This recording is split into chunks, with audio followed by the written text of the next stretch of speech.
नमस्कार वाचकांनो आणि विद्यार्थी मित्रांनो, क्रिएटिव्ह सर्च प्रायव्हेट लिमिटेड नावाची एक संस्था मी फ्लोट केलेली आहे। क्रिएटिव्ह सर्च प्रायव्हेट लिमिटेड नावाचे एक कमर्शियल ऑर्गनायझेशन मी फ्लोट केलेली आहे। तर या ऑर्गनायझेशनच्या या संस्थेच्या किंवा या कंपनीच्या वतीने या कंपनीसाठी मी एक पुस्तक लिहितोय। ती कंपनी माझीच आहे, त्याच कंपनीसाठी मी एक पुस्तक लिहितोय। त्या पुस्तकामध्ये जागतिक दर्जाचं मराठी साहित्य, त्या पुस्तकाचं नाव आहे जागतिक दर्जाचं मराठी साहित्य। आता हे जे मराठी साहित्य जे आहे हे आंतरराष्ट्रीय दर्जाचं जे मराठीमध्ये साहित्य निर्माण झालेलं आहे। आता तुम्ही एक नीट लक्षात घ्या की म्हणजे याला खूप असे अतिप्रचंड असे सोशल डायमेन्शन्स आहेत। सामाजिक क्रांतीची बीजं या साहित्यामध्ये पेरली गेलेली आहे। म्हणजे फक्त जस्ट साहित्य नाही तर ते माणसाच्या आयुष्यावर आमूलाग्र परिणाम करणारं असं ते साहित्य आहे। तर त्याच्यामध्ये बघा, या भारत देश हा एक जागतिक दर्जाचा एक आर्थिक महासत्ता होता, कारण इतिहासानुसार सर्वात जास्त गोल्डचा स्टॉक इंडियामध्ये। तर इंडिया हा नंतर आता हा विकसनशील किंवा गरीब लोकांचा देश, India is a poor country म्हणून ओळखला जातो। पण याची जी सुरुवात जी झालेली आहे तर याला कारण आहे की भारतामध्ये जे मनुष्यबळ आहे ना हे डिवाइड झालेलं आहे। भारतीय अर्थव्यवस्था ही चातुर्वर्ण पद्धतीमुळे भारतीय अर्थव्यवस्था बर्बाद झाली। तर चातुर्वर्ण खुद्द डॉक्टर बाबासाहेब आंबेडकर बोलायचे की in real sense of the word nation does not exist, it has to be created. खरं म्हणजे देशाचं अस्तित्व जे असतं ना, हे देशाचं अस्तित्व चातुर्वर्ण सिस्टीममुळे देश हा कधीही एकसंघ बनला नाही। इंटिग्रेटेड फॉर्म ऑफ नेशन म्हणजे caste system differentiate the India, caste system differentiate the India. तर याला जो पहिला शह दिला होता तो गौतम बुद्धाने दिला होता।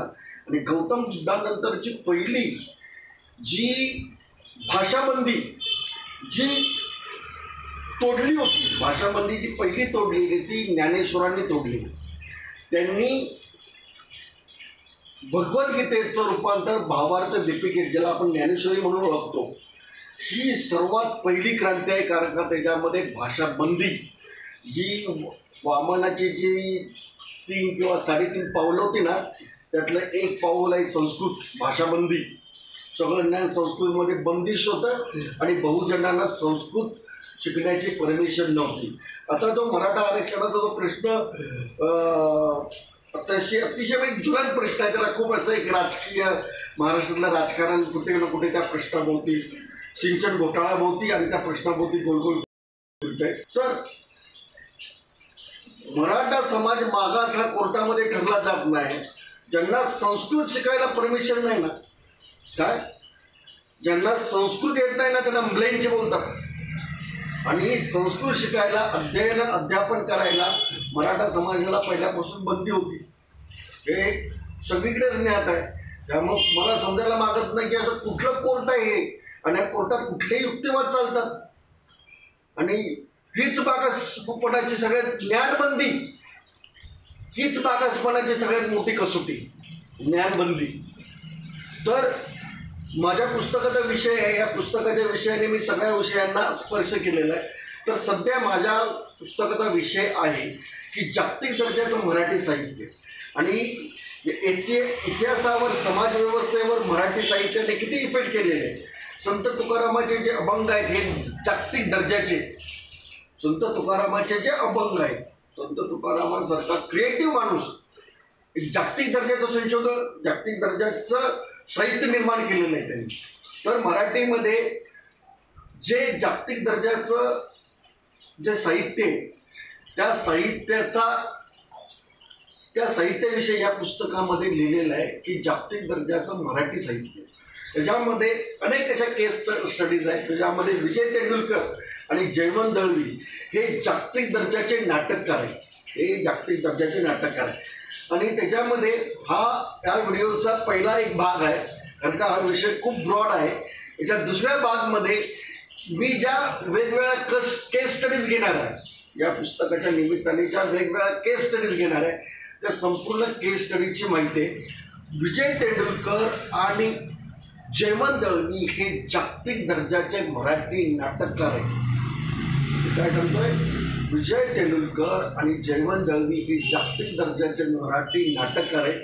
कारण त्यांच्या नाटकांची तुलना जर करायची गेली ना, तर ही फक्त शेक्सपियर किंवा जॉर्ज बर्नार्ड शॉ अशा जागतिक दर्जाच्या नाटकांबरोबर होऊ शकते. त्यांनी तशा व्यक्तिरेखा निर्माण केलेल्या आहेत, तशी त्यांनी नाटक निर्माण केलेलं आहे. आणि असं मराठी साहित्यामध्ये अशी बरेच आहेत की ज्यांना आंतरराष्ट्रीय, आता हे पुस्तक मी इंग्लिशमधून पण लिहिणार आहे आणि तसं बघायला गेलं तर हा एक PhDचा प्रबंध पण आहे.